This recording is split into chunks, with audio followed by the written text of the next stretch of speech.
Today's video is about a drawer, an antique store, and a love story. In the 1970s, Bob and Linda went to an antique store near Okemos, Michigan called the Wooden Skate. As they were walking around the store, they came upon this interesting cabinet with a cover that slides down like a roll-top desk. Behind the sliding door are 30 drawers. Bob thought about all the things he could use it for. The problem was they had no way to get the cabinet home at that time, so it remained at the store.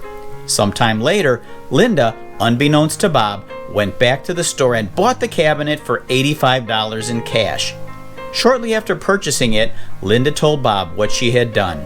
She surprised him with this very special Valentine's Day gift. There was, however, one problem with the cabinet. It had always been missing one of the drawers.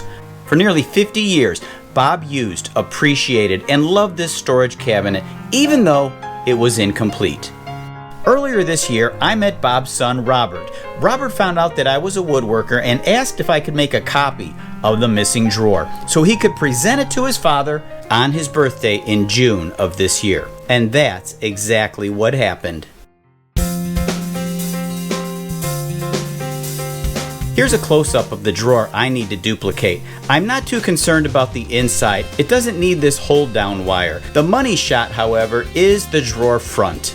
Duplicating this drawer front turned out to be much more difficult than I ever imagined. I can tell you that the wood used here is oak, but the grain pattern is unusual. For the front, I used a piece of oak that I had in my stock.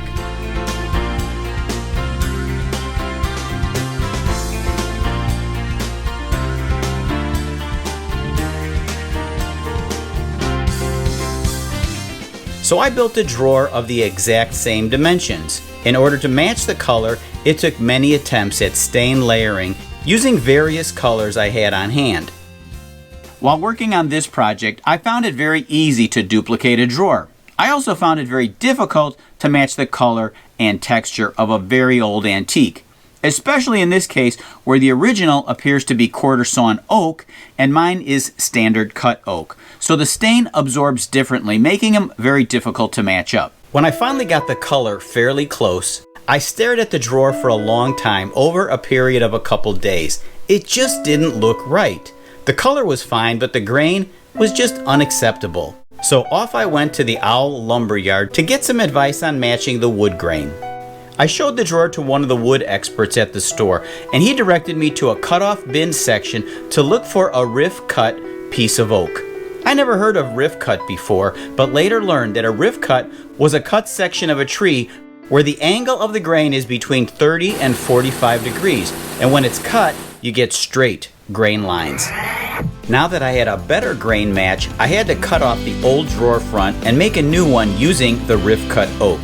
The next challenge was to use various colors of stain until I got a match that I was satisfied with. There's no way I'm going to get a perfect match, but then the other 29 drawers probably have some differences also. Robert, the son, gave this drawer as a surprise to his dad on his birthday last week. And there it is, in the cabinet where it belongs. Robert also assured me that this replacement drawer was the best birthday gift he ever gave his dad.